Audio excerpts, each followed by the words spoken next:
కొద్ది రోజుల పాటు Delhi liquor scam case cold స్టోరేజ్లోకి వెళ్ళింది. ఇంకేముంది, రాజకీయ పైరవీలతో కేసును నీరుగార్చారని, నిందితులు మొత్తం సేఫ్ అనే వ్యాఖ్యలు వినిపించాయి. ఈ కేసులో కీలక ఆరోపణలు ఎదుర్కొంటున్న వారిలో కొంతమంది బెయిల్ మీద బయటకు వచ్చారు. అప్పట్లో శరత్ చంద్రారెడ్డి, మాగుంట రాఘవ, అభిషేక్, బుచ్చిబాబు వంటి వారంతా అప్రూవర్లుగా మారారని ఎన్ఫోర్స్మెంట్ అధికారులు ప్రకటించారు. వారు చెప్పిన వివరాల ఆధారంగా కవితను పలుమార్లు విచారించారు. తర్వాత ఆమె సుప్రీంకోర్టుకు వెళ్లారు. నళిని చిదంబరం కేసును ప్రస్తావిస్తూ సుప్రీంకోర్టు తలుపు తట్టారు. సుప్రీంకోర్టు కూడా కవితకు అనుకూలంగా తీర్పు ఇవ్వడంతో ఈడీ సైలెంట్ అయిపోయింది. అలాగానే తెలంగాణ అసెంబ్లీ ఎన్నికలు రావడం, ఆ ఎన్నికల్లో భారత రాష్ట్ర సమితి ఓడిపోవడంతో ఈడీ రెట్టించిన ఉత్సాహంతో మళ్లీ కేసును తవ్వడం మొదలుపెట్టింది. చడీ చప్పుడు లేకుండా హైదరాబాద్కు వచ్చింది. కవిత ఇంట్లోకి సైలెంట్గా వెళ్ళిపోయింది. రాష్ట్ర ప్రభుత్వం కూడా సహకరించడంతో కవితను అరెస్ట్ చేసి తీసుకెళ్లింది. కవితను కోర్టులో హాజరుపరిచి కోర్టు అనుమతితో కస్టడీకి తీసుకెళ్లింది.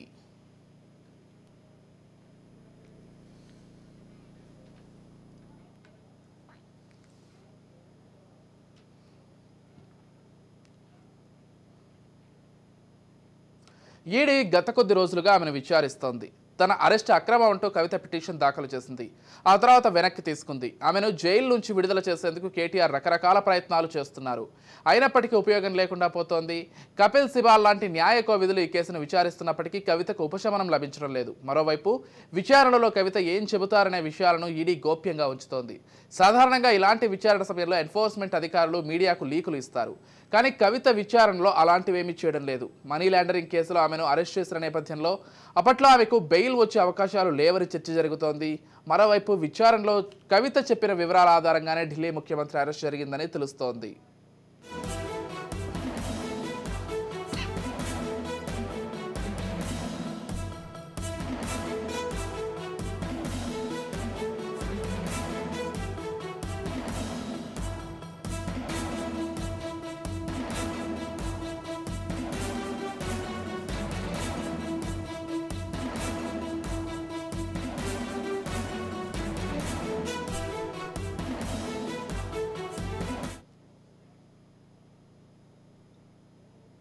ఢిల్లీ ముఖ్యమంత్రికి ఢిల్లీ హైకోర్టులో ఊరట లభించకపోవడం, కేసులో తాము తలదూర్చలేమని కోర్టు చెప్పడంతో ఒక్కసారిగా సీన్ మారిపోయింది. ఇప్పటికే పలుమార్లు నోటీసులు జారీ చేసినప్పటికీ అరవింద్ కేజ్రీవాల్ స్పందించలేదు.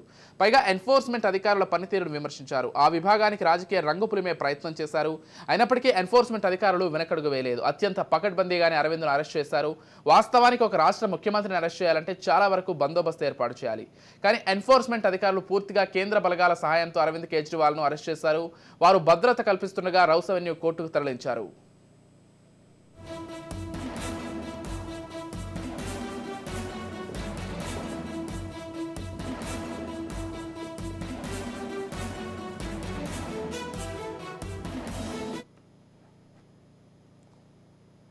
ప్రస్తుతం అరవింద్ కేజ్రీవాల్ను న్యాయమూర్తి ఎదుట ప్రవేశపెట్టారు. అనంతరం ఆయన్ను జైలుకు తరలించారు.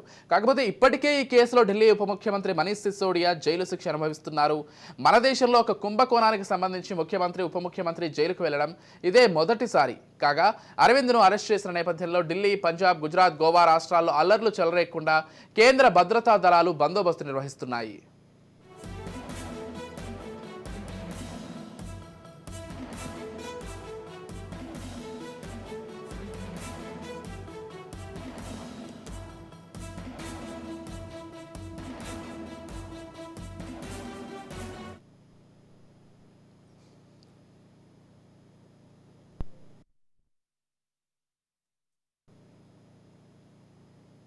కొద్ది రోజుల పాటు Delhi liquor scam case cold స్టోరేజ్కి వెళ్ళింది. ఇంకేముంది, రాజకీయ పైరవీలతో కేసును నీరుగార్చారని, నిందితులు మొత్తం సేఫ్ అనే వ్యాఖ్యలు వినిపించాయి. ఈ కేసులో కీలక ఆరోపణలు ఎదుర్కొంటున్న వారిలో కొంతమందికి బెయిల్ కూడా వచ్చింది. అప్పట్లో శరత్ చంద్రారెడ్డి, మాగుంట రాఘవ, అభిషేక్, బుచ్చిబాబు వంటి వారంతా అప్రూవర్లుగా మారారని ఎన్ఫోర్స్మెంట్ అధికారులు ప్రకటించారు. వారు చెప్పిన వివరాల ఆధారంగా కవితను పలుమార్లు విచారించారు. తర్వాత ఆమె సుప్రీంకోర్టుకు వెళ్లారు. నళిని చిదంబరం కేసును ప్రస్తావిస్తూ సుప్రీంకోర్టు తలుపు తట్టారు. సుప్రీంకోర్టు కూడా కవితకు అనుకూలంగా తీర్పు ఇవ్వడంతో ఈడీ సైలెంట్ అయిపోయింది. అలాగానే తెలంగాణ అసెంబ్లీ ఎన్నికలు రావడం, ఆ ఎన్నికల్లో భారత రాష్ట్ర సమితి ఓడిపోవడంతో ఈడీ రెట్టించిన ఉత్సాహంతో మళ్లీ కేసును తవ్వడం మొదలుపెట్టింది. చడీ చప్పుడు లేకుండా హైదరాబాద్కు వచ్చింది. కవిత ఇంట్లోకి సైలెంట్గా వెళ్ళిపోయింది. రాష్ట్ర ప్రభుత్వం కూడా సహకరించడంతో కవితను అరెస్ట్ చేసి తీసుకెళ్లింది. కవితను కోర్టులో హాజరుపరిచి కోర్టు అనుమతితో కస్టడీలోకి తీసుకుంది.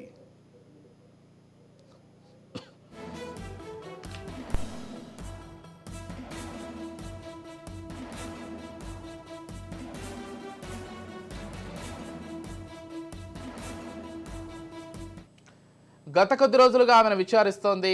ఆమె అరెస్టు అక్రమం అంటూ కవిత పిటిషన్ దాఖలు చేసింది. ఆ తర్వాత వెనక్కి తీసుకుంది. ఆమెను జైలు నుంచి విడుదల చేసేందుకు కేటీఆర్ రకరకాల ప్రయత్నాలు చేస్తున్నారు. అయినప్పటికీ ఉపయోగం లేకుండా పోతోంది. కపిల్ సిబాల్ లాంటి న్యాయ కోవిధులు ఈ కేసును విచారిస్తున్నప్పటికీ కవితకి ఉపశమనం లభించడం లేదు. మరోవైపు విచారణలో కవిత ఏం చెబుతున్నారనే విషయాలను ఈడీ గోప్యంగా ఉంచుతోంది.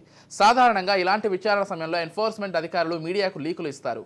కానీ కవిత విచారణలో అలాంటివేమీ చేయడం లేదు. మనీ లాండరింగ్ కేసులో ఆమెను అరెస్ట్ చేసిన నేపథ్యంలో ఇప్పట్లో ఆమెకు బెయిల్ వచ్చే అవకాశాలు లేవని చర్చ జరుగుతోంది. మరోవైపు విచారణలో కవిత చెప్పిన వివరాల ఆధారంగానే ఢిల్లీ ముఖ్యమంత్రి అరెస్టు జరిగిందని తెలుస్తోంది.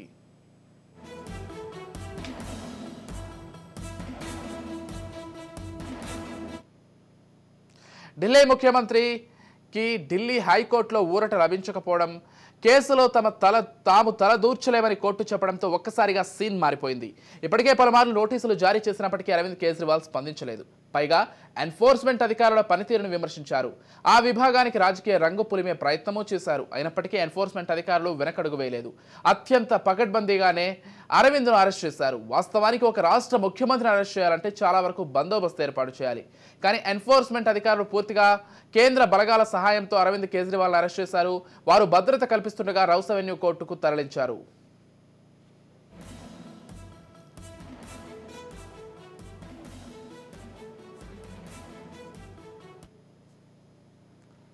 ప్రస్తుతం అరవింద్ కేజ్రీవాల్ని న్యాయమూర్తి ఎదుట ప్రవేశపెట్టారు. అనంతరం ఆయన్ను జైలుకు తరలించారు.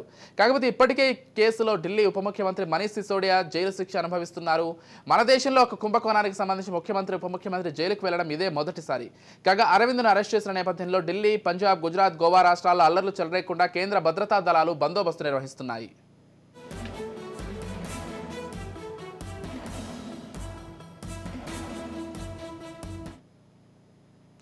రైట్, ఇక మొత్తంగా ఢిల్లీ లిక్కర్ స్కామ్కు సంబంధించిన తాజా అప్డేట్స్ అంచడానికి మా political editor Aravind Kolli live ద్వారా సిద్ధంగా ఉన్నారు. వారిని అడిగి మరిన్ని విషయాలు తెలుసుకుందాం. ఎస్ అరవింద్, చెప్పండి, మొత్తంగా ఢిల్లీ లిక్కర్ స్కామ్లో అత్యంత కీలక పరిణామాలు అయితే చోటు చేసుకున్న ఎట్టకేలకు, అంటే ఎన్ని రోజులు అసలు వీళ్ళ అరెస్ట్ ఉంటుందా ఉండదా, అసలు ఈ కేసు పూర్తిగా నీరుగారిపోయిందా అనే తరుణంలో కవిత అరెస్ట్ జరగడం, నిన్న మళ్ళీ అరవింద్ కేజ్రీవాల్ అరెస్ట్ జరగడం అయితే ఒక్కసారిగా దేశవ్యాప్తంగా కూడా కొంత సంచలనం సృష్టించిందని చెప్పుకోవాలి. అదీ కాకుండా ఒక ముఖ్యమంత్రిని అరెస్ట్ చేయడం దేశ చరిత్రలోనే మొదటిసారి. అంటే మొత్తంగా ఈ కేసులో ఏం జరుగుతోంది, ముఖ్యంగా కవితకు సంబంధించి ఏం జరుగుతోంది అరవింద్? కవితకు సంబంధించినటువంటి ఒక పిటిషన్, రిట్ పిటిషన్ ఏదైతే ఉందో, ఆవిడ ఈడీ అరెస్టును సవాల్ చేస్తూ వేసినటువంటి రిట్ పిటిషన్ ఈరోజు ఢిల్లీ సుప్రీంకోర్టు ముందుకు వస్తుంది. సుప్రీంకోర్టు ఆ విషయంపై ఇప్పటికే 3 సభ్యుల బెంచ్ ఏర్పాటైంది. ఆ బెంచ్లో ముఖ్యంగా జస్టిస్ బేలా త్రివేది ఉన్నారు. అలాగే జస్టిస్ బేలా త్రివేది గతంలో చంద్రబాబుకి సంబంధించిన ఇదే రకమైనటువంటి పిటిషన్ విషయంలో కూడా విచారణ చేసినటువంటి విషయం మనం గుర్తు చేసుకోవాలి.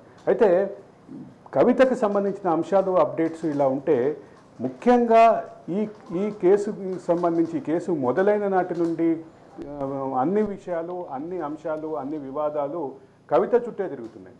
కవిత చుట్టే తిరుగుతున్నటువంటి వివాదాలు, కవిత చుట్టే తిరుగుతున్నటువంటి అంశాలతో పాటు మరొక కీలకమైన అంశం ఏంటంటే, కవితకి సంబంధించినటువంటి పలు పేర్లు, అంటే కవితకి సన్నిహితులుగా ఉన్నటువంటి అభిషేక్ బోయిన్పల్లి కానీ, అదే సందర్భంలో మన రామచంద్రన్ పిళ్ళైకి సంబంధించినటువంటి అంశంలో కూడా చాలా క్లియర్గా ఉంది. అలాగే కవితకి సంబంధించినటువంటి మరికొంతమంది విచారణ కూడా జరుపుతున్నారు. కవిత ఎవరైతే ఉన్నారో, కవితకి పిఎల్గా ఉన్నటువంటి 2 వ్యక్తుల్ని ఇప్పటికే పిలిచి విచారణ చేస్తున్నారు. కవిత భర్తకు కూడా నోటీసులు జారీ చేశారు. అప్రూవర్గా మారినటువంటి వాళ్ళందరూ కూడా చెప్తున్నటువంటి మాట, మొదటి మాట కవితకు సంబంధించినటువంటి పాత్ర గురించి. కాబట్టి కవిత చుట్టూ ఈ వివాదం తిరుగుతోంది. ఇంకొక అంశం కీలకంగా గమనించాల్సింది, తెలంగాణ లిక్కర్ పాలసీ ఆధారంగానే ఢిల్లీ లిక్కర్ పాలసీ తయారైందని ఢిల్లీ ప్రభుత్వం కూడా చెప్పిందంటున్నారు. దానికి సంబంధించినటువంటి పూర్తి స్థాయి క్లారిటీలు కూడా వస్తున్నాయి. కాబట్టి తెలంగాణ లిక్కర్ పాలసీ ఆధారంగా జరిగినటువంటి ఢిల్లీ లిక్కర్ పాలసీ విషయంలో నిధులకు సంబంధించినటువంటి వ్యవహారం, దాంతోపాటు నగదు బదిలీకి సంబంధించిన వ్యవహారం, నగదుని వెళ్ళినటువంటి మార్గాలు, వీటన్నిటి గురించి కూడా ఇప్పటికే పలు అంశాలు చర్చలోకి వస్తే, ప్రతి చోట దాంట్లోనూ కవిత పేరే ప్రధానంగా వినిపించడం గమనార్హం. అదే సందర్భంలో కవిత తన కస్టోడియల్ విచారణ సందర్భంగా తనకు సంబంధించినటువంటి మనీ ట్రయల్కి సంబంధించినటువంటి విషయాలు కూడా చెప్పిందంటున్నారు. కాబట్టి వీటన్నిటికీ పూర్తి క్లారిటీ అయితే అరవింద్ కేజ్రీవాల్ అరెస్ట్ తోటి వస్తుంది. కానీ ఇక్కడ ప్రధాన అంశం ఏంటంటే కవిత అరవింద్ కేజ్రీవాల్ని కలిపి విచారణ, అంటే ఇద్దరితో జరిగేటువంటి కస్టోడియల్ విచారణని క్రాస్ చెక్ చేసుకోవడానికి మళ్ళీ వీళ్ళని ఇద్దరిని కలిపి విచారణ చేసే అవకాశం, అదే సందర్భంలో మాగుంట రాఘవరెడ్డి, శరత్ చంద్రారెడ్డి వీళ్ళిద్దరూ అప్రూవర్లుగా మారారు, వీళ్ళిద్దరితో కూడా కలిసి విచారణ చేసే అవకాశం, అదే సందర్భంలో తిహార్ జైల్లో ఉన్నటువంటి మన ఈ అంశంలో మొదట అప్రూవర్గా మారే సుధాంశు సంబంధించినటువంటి అంశం, ఇవన్నీ కూడా మళ్ళీ విచారణకి కలిపి విచారణకి జరిగే అవకాశాలు అయితే కనిపిస్తున్నాయి విజయ్. ఎస్, అంటే అరవింద్ ఈ కేసు మొత్తంలో చూసుకున్నట్లయితే కవిత లేకపోతే కవిత ఇంటర్ఫియరెన్స్ లేకుండా కేసే లేదు, ఒక కీ పిన్గా కవిత ఉంది కాబట్టి కవితను విచారించడం వల్ల ఈరోజు అరవింద్ కేజ్రీవాల్ని కూడా అరెస్ట్ చేయగలిగింది ఈడీ అని కూడా కొంతమంది భావిస్తున్నారు. అంటే కేసు మొత్తం కూడా కవిత చుట్టే తిరుగుతోంది, కవిత చాలా కీలక పాత్ర పోషించిందని కూడా అనుకుంటున్నారు. కవితకు సంబంధించినటువంటి పాత్ర విషయంలో మొదటి నుంచి కవిత పాత్ర, కవితకు సంబంధించినటువంటి ఇన్వాల్వ్మెంట్, దానికి సంబంధించినటువంటి ఆధారాలు, అంటే ముఖ్యంగా వీడియో ఫుటేజ్, ఆవిడ హోటల్కి వెళ్ళినటువంటి సౌత్ గ్రూప్కి సంబంధించినటువంటి మీటింగ్ సందర్భంగా హోటల్కి వెళ్ళినటువంటి విషయం, అదే సందర్భంలో బేగంపేట ఎయిర్పోర్ట్ నుంచి ప్రత్యేక విమానంలో ఢిల్లీకి నగదు తరలింపుకు సంబంధించిన అంశం, వీటన్నిటినీ ఉండేటటువంటి గ్రీన్ ఛానల్ ద్వారా, అంటే ముఖ్యమంత్రి కుటుంబ సభ్యులకి కొంతవరకు గ్రీన్ ఛానల్ ప్రొవిజన్ ఉంటుంది. పైగా ఆవిడ గతంలో ఎంపీగా ఉన్నారు, తర్వాత ఎమ్మెల్సీగా ఉన్నారు, ఆవిడకి గ్రీన్ ఛానల్ ప్రొవిజన్ ఉంటుంది. గ్రీన్ ఛానల్ని కూడా వాడుకుని నగదు తరలింపుకు సంబంధించినటువంటి ప్రధానమైనటువంటి భూమిక పోషించారనేది ప్రధానమైనటువంటి అంశం. ఇక్కడ హైదరాబాద్ నుంచి పంజాబ్కి, హైదరాబాద్ నుంచి ఢిల్లీకి నగదు తరలింపుకు సంబంధించి మనీ ట్రయల్కి సంబంధించినటువంటి అంశాలు, దానికి ప్రాథమికమైనటువంటి సాక్ష్యాధారాలు ఉన్నట్టుగా ఈడీ చెప్తోంది. ఇది ఈడీ వాదన ఇట్లా ఉంటే, మరొక పక్క దీన్ని కేవలం రాజకీయపరమైనటువంటి విమర్శగా తీయడానికి కూడా బీఆర్ఎస్ ప్రయత్నించినా కానీ ఈరోజు ఎక్కడ అరవింద్ కేజ్రీవాల్ అరెస్ట్ విషయంలో జాతీయ పార్టీల నుంచి, జాతీయ స్థాయిలో న్యాయవాద వర్గాల నుంచి, వివిధ వర్గాల నుంచి స్పందన వచ్చినప్పటికీ కవిత అరెస్ట్ విషయంలో ఆ రకమైనటువంటి స్పందన ఎక్కడ కనిపించకపోవడం గమనించాల్సినటువంటి విషయం విజయ్. ఎస్, ఇకపోతే అరవింద్ కేజ్రీవాల్ విషయాన్ని చూసుకున్నట్లయితే మొత్తంగా అరవింద్ కేజ్రీవాల్ కూడా అరెస్ట్ అవ్వడం, రాత్రంతా కూడా ఆయన ఈడీ ఆఫీస్లోనే ఉండటం, వీటన్నింటికీ మించి ఒక ముఖ్యమంత్రి స్థాయి వ్యక్తిని దేశంలోనే మొట్టమొదటిసారిగా అరెస్ట్ చేశారని చెప్పుకోవాలి. తనలో ఉప ముఖ్యమంత్రిని, ఇప్పుడు ముఖ్యమంత్రిని, ఇద్దరిని కూడా. ముఖ్యమంత్రి మొదటిసారిగా అరెస్ట్ అవ్వటం, గతంలో ఇటువంటి సందర్భం వచ్చినప్పుడు ప్రతిసారి ముఖ్యమంత్రిగా ఉన్న వాళ్ళు రాజీనామా చేసి తమ బాధ్యతలు వేరే ఒక వ్యక్తికి అప్పగించి జైలుకి వెళ్ళినటువంటి పరిస్థితి చూసాం. జయలలిత విషయంలో పన్నీర్ సెల్వంకి ఇచ్చారు, అట్లాగే లాలూ ప్రసాద్ యాదవ్ విషయంలో రబరీదేవికి ఇచ్చారు, హేమంత్ సోరెన్ విషయంలో చంపై సోరెన్కి ఇచ్చారు, అట్లాగే రకరకాల వ్యక్తులు రకరకాల ఇటువంటి సందర్భం వచ్చినప్పుడు వాళ్ళ అధికారాన్ని వేరే వాళ్ళకి ట్రాన్స్ఫర్ చేసి, అంటే వాళ్ళు రిజైన్ చేసి గవర్నర్కి తమ రాజీనామాను సమర్పించి వెళ్ళినటువంటి పరిస్థితి ఉంది. ఈరోజు ఒక రాజ్యాంగపరమైనటువంటి చర్చ జరుగుతోంది. జైలు నుంచే పాలన చేయడానికి రాజ్యాంగం అనుమతిస్తుందా లేదా అనేటువంటి ఒక రాజ్యాంగపరమైనటువంటి ఒక చర్చ ఉంది. ఆ విషయంలో పబ్లిక్ ఆఫీసెస్లో ఉన్న వాళ్ళు తమకు సంబంధించినటువంటి విధి నిర్వహణని జైలు నుంచి చేయొచ్చా లేదా అనేటటువంటి విషయంలో కూడా ఒక రాజ్యాంగపరమైనటువంటి చర్చ ఉంది.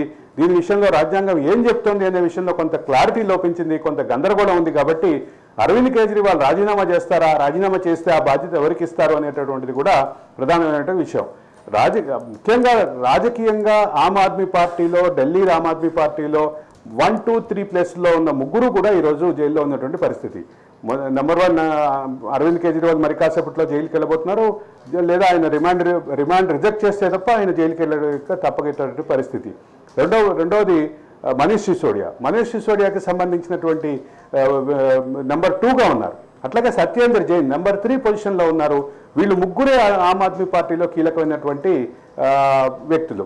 అట్లాగే ఆల్కాలాంబా, గతంలో కీలకంగా ఉన్నటువంటి నాయకుల్లో ఆల్కాలాంబా కానీ, ప్రశాంత్ భూషణ్ కానీ, యోగేంద్ర యాదవ్ కానీ, వీళ్ళందరూ ఆమ్ ఆద్మీ పార్టీకి దూరం అయిపోయినటువంటి ప్రస్తుత పరిస్థితుల్లో ఆమ్ ఆద్మీ పార్టీ తదుపరి నాయకత్వం ఎవరు టేకప్ చేస్తారు? మాన్కి, ఎవరైతే పంజాబ్ సీఎం ఉన్నారో పంజాబ్ సీఎం మాన్కి అంటే ఆమ్ ఆద్మీ పార్టీకి సంబంధించినటువంటి జాతీయ స్థాయి కన్వీనర్ పదవి ఇస్తారు అంటూ ఊహాగానాలు అయితే ఉన్నాయి. అయితే ఢిల్లీ ప్రభుత్వాన్ని ఎవరు నడిపిస్తారు అనేది మాత్రం ఖచ్చితంగా ప్రశ్నలో ఉంది. ఖచ్చితంగా చర్చలో ఉంది విజయ్. ఎస్ అరవింద్, అంటే మరొక కీలకమైనటువంటి అంశం ఏంటంటే ఒకవేళ అరవింద్ కేజ్రీవాల్ని ఖచ్చితంగా కస్టోడియల్ ఇన్వెస్టిగేషన్కి పర్మిషన్ ఇస్తే, కోర్టు అంటే కస్టడీకి ఇస్తే, కస్టోడియల్ ఇన్వెస్టిగేషన్లో ఇటు కవిత విషయంలో కూడా అనేక విషయాలు బయటకు వచ్చింది. ఆమెను కస్టడీలోకి తీసుకొని విచారించినప్పుడే అరవింద్ కేజ్రీవాల్ విషయంలో కూడా అదే జరగబోతోంది. అటువంటి పరిస్థితులు ఉంటేనే ఖచ్చితంగా అటువంటి వ్యక్తులు కొన్ని విషయాలు బయటపెట్టే అవకాశం ఉందని కూడా భావిస్తున్నారు. ఈ నేపథ్యంలో అసలు కోర్టు ఎటువంటి తీర్పు ఇచ్చే అవకాశం ఉందనుకోవచ్చు? అంటే ఇప్పటికే నాకు తెలిసి అందరూ కూడా కోర్టులోకి వెళ్ళినట్లుగా తెలుస్తోంది. ఎటువంటి తీర్పు వెలువడే అవకాశం ఉంది? అంటే ఒకటి కీలకంగా గమనించాలి, అరవింద్ కేజ్రీవాల్కి సంబంధించినటువంటి విచారణ అంటే ఇప్పుడు అరవింద్ కేజ్రీవాల్ ఇంకా కోర్టు ముందు సబ్మిట్ చేయలేదు, కాసేపట్లో సబ్మిట్ చేసేటటువంటి అవకాశం ఉంది. సబ్మిట్ చేసిన తర్వాత కోర్టు రిమాండ్ రిజెక్ట్ చేస్తుందా, రిమాండ్ ఇస్తుందా అనేది ఒక ప్రధానమైనటువంటి ప్రశ్న. రిమాండ్ని రిజెక్ట్ చేయాలి, రిమాండ్ రిపోర్ట్ని రిజెక్ట్ చేయాలి, అరవింద్ కేజ్రీవాల్ని విడిచిపెట్టాలి, లేదా 41 నోటీస్ అంటే స్టేషన్ బెయిల్ ఇవ్వాలి, లేదా కోర్టులో స్పాట్ బెయిల్ ఇవ్వాలి అంటూ అరవింద్ కేజ్రీవాల్ తరఫున వాదనలు గట్టిగానే వినిపించేటువంటి అవకాశం ఉంది. ఆయనకు సంబంధించినటువంటి న్యాయవాదులు రంగంలో దిగుతారు. ఇక్కడ ప్రాసిక్యూషన్ నుంచి చాలా బలమైనటువంటి వాదనలు వినిపిస్తారు. అరవింద్ కేజ్రీవాల్ ముఖ్యమంత్రిగా ఉన్నారు, ఆయన సాక్ష్యాన్ని తారుమారు చేసేటటువంటి పరిస్థితిలో ఉన్నారు. కాబట్టి ఖచ్చితంగా ఆ అవకాశం ఇవ్వకుండా ఆయనకి రిమాండ్ విధించాల్సిందే అంటూ ఆ వాదనలు అయితే వినిపిస్తారు. అంటే రాజ్యాంగం ప్రకారం 14 రోజుల కంటే ఎక్కువ రిమాండ్ ఇచ్చే అవకాశం లేదు. కాబట్టి రిమాండ్ ఒక పక్కన ఉంటే, రిమాండ్తో పాటు కస్టోడియల్ విచారణకు కూడా ప్రాసిక్యూషన్ కోరే అవకాశం ఉంది. ప్రాసిక్యూషన్ కోరినటువంటి కస్టోడియల్ విచారణకి కవిత గనుక వెంటనే ఇచ్చినట్లుగా ఇస్తారా అనేటటువంటిది వీటన్నిటికి సంబంధించినటువంటి పరిస్థితి చూడాల్సినటువంటి పరిస్థితి ఉంది విజయ్. మరోవైపు కవితను అరవింద్ కేజ్రీవాల్ని కలిపి విచారించడానికి ఇంత త్వరితగతిన కూడా అరెస్ట్ చేశారు. ఇద్దరిని కలిపి విచారిస్తే అసలు కేసులో ఉన్నటువంటి పూర్తి అంశాలు కూడా బయటకు వచ్చే అవకాశం ఉందని కూడా భావిస్తున్నారు. ఇద్దరిని కలిపి విచారించే అవకాశం ఎంతవరకు ఉంది అరవింద్? అంటే దీనికి 2 అవకాశాలు ఉన్నాయి. ఒకటి, కస్టోడియల్ విచారణ అడిగే క్రమంలో బయట కస్టోడియల్ విచారణ అడిగే అవకాశం ఉంది, లేదా జ్యుడిషియల్ రిమాండ్లో ఉన్నటువంటి నిందితుడు లేదా నిందితురాలకి అక్కడికే జైలుకే వెళ్ళి జైలు సూపరింటెండెంట్ పర్యవేక్షణలో విచారణ జరిగేటటువంటి అవకాశం ఉంది. ఈ రెండింటికి మధ్యలో ఒక ప్రధానమైన అంశం ఏంటంటే, అరవింద్ కేజ్రీవాల్ చెప్పినటువంటి అంశాలు, అలాగే మిగతా నిందితులు చెప్పినటువంటి అంశాలు, వీటిలో ఉన్నటువంటి ప్యారలల్గా ఉన్నటువంటి అంశాలని, అదే సందర్భంలో విరుద్ధంగా ఉన్నటువంటి వైరుధ్యాలని రెండింటిని అంటే ఒకటే చెప్పినటువంటి సందర్భంలోనూ విరుద్ధంగా చెప్పిన సందర్భంలోనూ దీన్ని క్రాస్ చెక్ అయితే చేసుకునేటటువంటి దిశగా ప్రాసిక్యూషన్ వెళ్తుంది, ఇన్వెస్టిగేషన్ టీం వెళ్తుంది. ఈ రకమైనటువంటి ప్రొవిజన్ ఉంది. కాబట్టి ఏ ప్రొవిజన్ ఆప్ చేస్తారు, అదే సందర్భంలో ఎట్లా దీన్ని ముందుకు తీసుకెళ్తారనేది ఆసక్తిదాయకంగానే ఉన్నటువంటి పరిస్థితి విజయ్. ఎస్, అంటే అరవింద్ మొత్తంగా కేసు విషయాన్ని పక్కన పెడితే పొలిటికల్ విషయం చూసుకున్నట్లయితే పొలిటికల్గా ఢిల్లీలో ఒక సందిగ్ధత నెలకొందని చెప్పుకోవాలి. ఎందుకంటే ముఖ్యమంత్రి అరెస్ట్ కావడం, ఆ తర్వాత అసలు ముఖ్యమంత్రి ఎవరు అవ్వబోతున్నారు, లేకపోతే ఆయన రిలీజ్ అయితే ఆయన కొనసాగుతారు ఆబ్వియస్లీ. ఒకవేళ ఆయన కస్టడీలోకి తీసుకుంటే అప్పుడు పరిస్థితి ఏంటి, ఆయనే కొనసాగుతారు. మీరు ఇందాక అన్నట్లుగా రాజ్యాంగ పరంగా కూడా దీనికి కొన్ని చిక్కులు ఉన్నాయని చెప్తున్నారు. ఇన్ కేస్ వేరే వాళ్ళని రీప్లేస్ చేయాలనుకుంటే ఆయన భార్య ఉన్నారు, లేకపోతే మరికొంతమంది పార్టీలో కీలక మంత్రులు ఉన్నారు, వాళ్ళను పెట్టే అవకాశం ఉందా? అసలు మొత్తంగా ఏం జరగబోతోంది ఢిల్లీ ముఖ్యమంత్రి పీఠానికి సంబంధించి? అంటే ఒక రాజ్యాంగపరమైనటువంటి చిక్కు కాదు, రాజ్యాంగపరమైనటువంటి గందరగోళం అంటున్నారు. దీన్ని ఏ రకమైనటువంటి, ఇప్పుడు పబ్లిక్ ఆఫీసెస్లో ఉన్నవాళ్ళు, public office is defined as a public representative office. Public representative ఆఫీస్లో ఉన్నవాళ్ళు అంటే ప్రజాప్రాతినిధ్య చట్టం ఏం చెప్తోంది, ప్రజాప్రాతినిధ్య చట్టంతో పాటు మిగతా రాజ్యాంగపరమైనటువంటి అంశాలు ఏం చెప్తున్నాయి, వీటన్నిటితో పాటు కాన్స్టిట్యూషనల్ డిబేట్స్ని ప్రాతిపదికగా తీసుకుంటారు. రాజ్యాంగపరమైనటువంటి విషయాల్ని, రాజ్యాంగపరమైనటువంటి ప్రొవిజన్స్ని, రాజ్యాంగపరమైనటువంటి ఇబ్బందులు గందరగోళం ఏర్పడినప్పుడు కాన్స్టిట్యూషనల్ డిబేట్స్ని ప్రాతిపదికగా తీసుకుంటారు. రాజ్యాంగ పరిషత్తులో, రాజ్యాంగ నిర్మాణ సభలో, రాజ్యాంగ పరిషత్తులో ఏదైతే డిబేట్స్ జరిగినాయో వాటిని ప్రామాణికంగా తీసుకొని రాజ్యాంగ స్ఫూర్తిని అర్థం చేసుకోవడానికి ప్రయత్నం చేస్తారు. ఈ రాజ్యాంగ స్ఫూర్తిని అర్థం చేసుకునే క్రమంలో సుప్రీంకోర్టు ఏ రకమైన డైరెక్షన్ ఇస్తుంది, ఆయన ముఖ్యమంత్రి పదవి దిగిపోతారా లేదనేది మాత్రం ఖచ్చితంగా ఒక కాన్స్టిట్యూషనల్ సబ్జెక్టుగానే ఇవాళ చర్చలో ఉంది విజయ్. ఎస్ అరవింద్, అంటే పోతే ఆయన భార్య సునీత, ఆమె కూడా IRS అధికారినిగా సేవలు అందించారు. అంటే ఒక ప్రభుత్వ ఉద్యోగినిగా ఆమె కొనసాగారు. ఈయన కూడా అంటే ఆమెను కూడా ముఖ్యమంత్రి రేసులో ఉంది, ఆమె కూడా ఉండే అవకాశం ఉన్నట్లుగా కూడా భావిస్తున్నారు. ఎలా చూడాలి అంశాన్ని? ఖచ్చితంగా ఆమెకు సంబంధించినటువంటి ఉండే అవకాశం ఉంది. అయితే నేను గతంలో చెప్పినట్లుగానే ఇందాక చెప్పినట్టుగానే గతంలో ఆమ్ ఆద్మీ పార్టీలో కీలకంగా ఉన్న చాలామంది నాయకులు ఆమ్ ఆద్మీ పార్టీని వీడి వెళ్ళిపోయారు. ప్రశాంత్ భూషణ్ కానీ, ప్రశాంత్ భూషణ్ తండ్రి కానీ, అదే సందర్భంలో యోగేంద్ర యాదవ్ కానీ, ఆల్కా లాంబా కానీ, ఆల్కా లాంబా ఆమ్ ఆద్మీ పార్టీ స్ఫూర్తిని, ఆమ్ ఆద్మీ పార్టీ ఏదైతే స్ఫూర్తితో వచ్చిందో, బీజేపీకి వ్యతిరేకంగా కాంగ్రెస్కి వ్యతిరేకంగా అన్న స్ఫూర్తితో వచ్చిందో ఆ స్ఫూర్తిని, ప్రత్యామ్నాయ రాజకీయ స్ఫూర్తిని చాలా ముందుకు తీసుకెళ్లినటువంటి వ్యక్తిగా చెప్తారు. ఎర్రకోట ఆవిడ నియోజకవర్గంలోనే వస్తుంది. ఎర్రకోటని బీజేపీ ప్రభుత్వం లీజుకి ఇవ్వాలని ప్రయత్నించినప్పుడు కూడా ఆవిడ దాన్ని బాగా ప్రతిఘటించినటువంటి వ్యక్తి. ఆమ్ ఆద్మీ పార్టీలో ఒక బలమైనటువంటి నాయకురాలుగా ఎదుగుతున్నటువంటి ఆల్కా లాంబాని అరవింద్ కేజ్రీవాల్ దూరం చేసుకున్నారు. ఈ రకమైనటువంటి పరిస్థితి, రాజ్యాంగపరమైనటువంటి పదవిలో ఉన్నటువంటి వ్యక్తి దానికి ప్రత్యామ్నాయంగా ఈరోజు ఎవరు ఎక్కడ ఉండాలి ఏంటి అనేటటువంటి పరిస్థితి వచ్చినప్పుడు ఇప్పుడు ఖచ్చితంగా అంటే ఆమ్ ఆద్మీ పార్టీలో అరవింద్ కేజ్రీవాల్కి ప్రత్యామ్నాయంగా చూసేటటువంటి పేర్లలో మనీష్ సిసోడియా కానీ, సత్యేంద్ర జైన్ కానీ జైల్లో ఉన్నటువంటి నేపథ్యంలో మరొక ఉండేటటువంటి 3 పేర్లు, ఒకటి ఆల్కా లాంబా అయితే, రెండోది ప్రశాంత్ భూషణ్, తర్వాత మూడవది యోగేంద్ర యాదవ్. వీళ్ళందరూ ఆమ్ ఆద్మీ పార్టీ ఉద్యమాన్ని తీవ్రంగా తీసుకెళ్లినటువంటి వ్యక్తులు. ఆమ్ ఆద్మీ పార్టీ ఉద్యమాన్ని మిగతా సామాజిక వర్గాలతోటి, సామాజిక రంగాలతోటి మిళితం చేసినటువంటి వ్యక్తులు. వీళ్ళు ఈరోజు ఆమ్ ఆద్మీ పార్టీకి దూరంగా ఉండటం. అదే సందర్భంలో ఇంకోటి కూడా గమనించాలి. ప్రశాంత్ భూషణ్ లాంటి న్యాయ కోవిదుడు, ప్రశాంత్ భూషణ్ లాంటి రాజ్యాంగ కోవిదుడు ఈరోజు అరవింద్ కేజ్రీవాల్ పక్కన ఉంటే, అరవింద్ కేజ్రీవాల్ అంటే తరఫున వాదించుంటే ఇంకా బెటర్ పెర్ఫార్మెన్స్గా ఉండేటటువంటిది అనేది కూడా ఆమ్ ఆద్మీ పార్టీ వర్గాల్లో, మరోపక్క న్యాయవాద వర్గాల్లో చర్చలు అయితే జరుగుతున్నాయి. ఇటువంటి నేపథ్యంలో ప్రత్యామ్నాయం ఎవరవుతారు అనేది మాత్రం ఖచ్చితంగా చర్చనీయాంశమే. ఎవరవుతారు, లేదా అరవింద్ కేజ్రీవాలే కొనసాగుతారా అనేది చూడాలి. అంటే ఇక్కడ గతంలో పలువురు ఎమ్మెల్యేలు, పలువురు ఎంపీలు జైల్లో ఉన్న సందర్భంలో, అంటే కన్విక్షన్ కంటే ముందు జైల్లో ఉన్నటువంటి సందర్భంలో, అండర్ ట్రయల్ ఖైదీలుగా ఉన్న సందర్భంలో ఇదే రకమైనటువంటి పరిస్థితి, ఇదే రకమైనటువంటి చర్చలు వచ్చినాయి. అయితే ఆంధ్రప్రదేశ్ రాష్ట్రంలో, ఉమ్మడి ఆంధ్రప్రదేశ్ రాష్ట్రంలో 16 నెలల పాటు జగన్మోహన్ రెడ్డి జైల్లో ఉన్న, ఇటీవల కాలంలో 53 రోజుల పాటు చంద్రబాబు జైల్లో ఉన్న వాళ్ళు తమ ఎమ్మెల్యే, ఎంపీ పదవులకి రాజీనామా చేయకుండానే జైల్లో ఉన్నటువంటి విషయం గమనించాలి. వాళ్ళు అండర్ ట్రయల్ ఖైదీలుగా ఉన్నారు. అండర్ ట్రయల్ ఖైదీలుగా ఉన్నప్పుడు రాజ్యాంగం ఏం చెప్తుంది అనేది ముఖ్యమైనటువంటి అంశం అయితే, పోతే ముఖ్యమైనటువంటి మరొక అంశం ప్రజాప్రాతినిధ్య చట్టం ఏం చెప్తోంది అని. వీటన్నిటి నేపథ్యంలో అయితే కన్విక్షన్ అయినటువంటి వాళ్ళని, 2.5 సంవత్సరాల కంటే ఎక్కువ కన్విక్ట్ అయిన వాళ్ళని అనర్హులుగా ప్రకటించాలన్నటువంటి ప్రొవిజన్ ఉన్నప్పటికీ అండర్ ట్రయల్ ఖైదీలుగా ఉన్న వాళ్ళ విషయంలో ఆ క్లారిటీ లేదు. రాజ్యాంగపరమైనటువంటి గందరగోళానికి సుప్రీంకోర్టు తెరదిస్తుందా, రాజ్యాంగపరమైనటువంటి ఈ వివాదానికి ఎక్కడ ముగింపు వస్తుంది అనేది చూడాల్సినటువంటి అవసరం ఉంది. Vijay, right, thank you Aravind. Thank you.